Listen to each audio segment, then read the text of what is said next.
if you work on your own guitars, then one of the things I'm sure you've noticed is over time your frets can get little divots in them. They can get flat spots on them.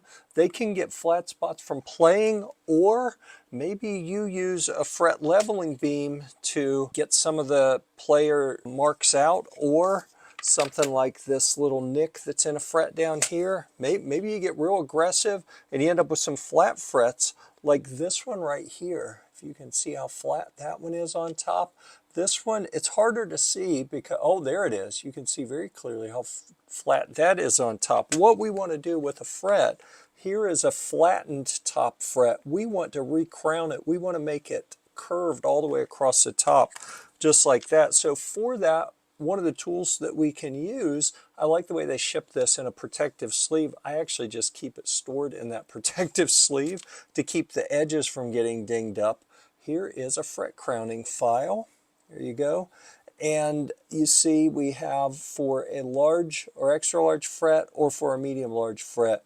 That means this radius is going to be a little tighter. This is going to be a little bigger. We have some wider frets here, so I'm going to use the large side and just show you real quick how to do this. Now, this is a broken neck. You see the big crack up here in it that I just used for demo stuff. So I'm not taping the whole fretboard. I just showed you here because it's a best practice to go ahead. If I'm going to work on this fret, then I want to tape it so that when I'm working, I don't mar up the wood with my file or any of the other tools I'm using. So I always keep some tape around for that.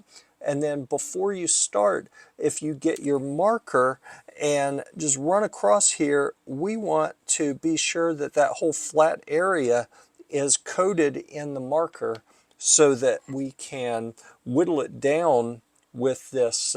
We can make that curved section on top. So when we get that, instead of being a flat section that's all marker, we should have just a tiny little stripe down the center that we gradually wear away until the whole fret is nice and rounded over on top. So the way we're going to do that, we're going to push very lightly because this has aggressive teeth on the bottom down here.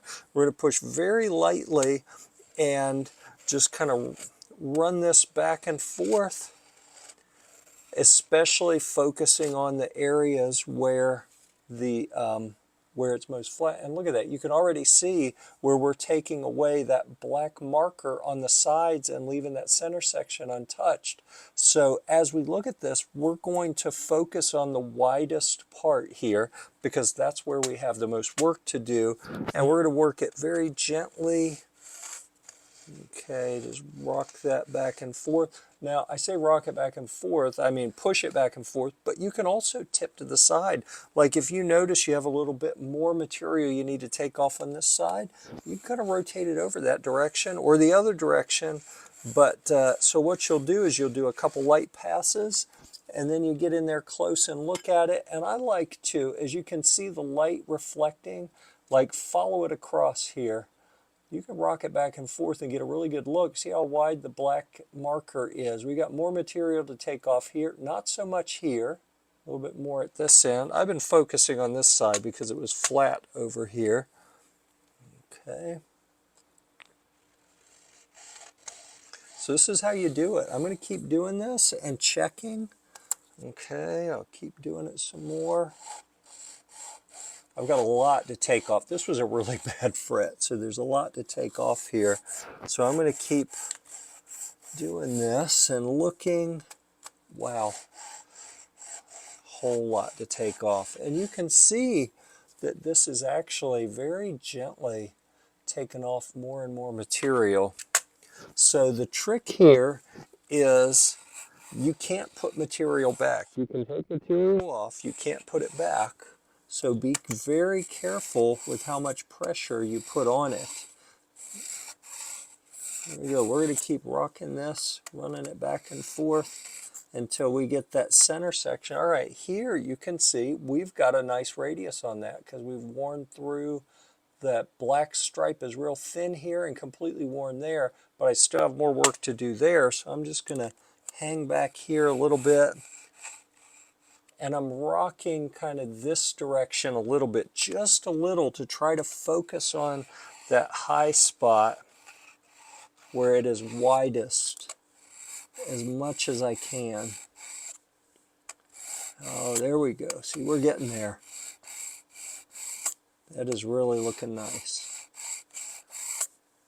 The trick here is to go slow and don't push too hard, because you don't want to have to replace a fret because you got a little carried away with your file.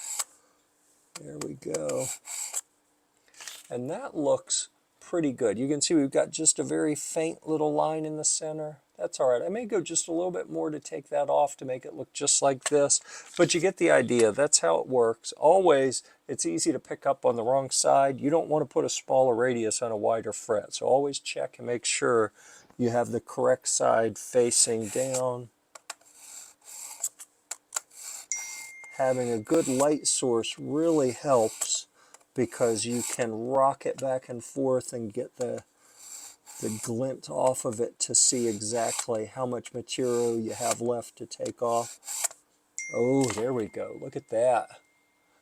See, just the faintest of the little black line in there. That is really radius nicely. So the next step is going to be get the sandpaper and smooth out those little file marks and then polish it up.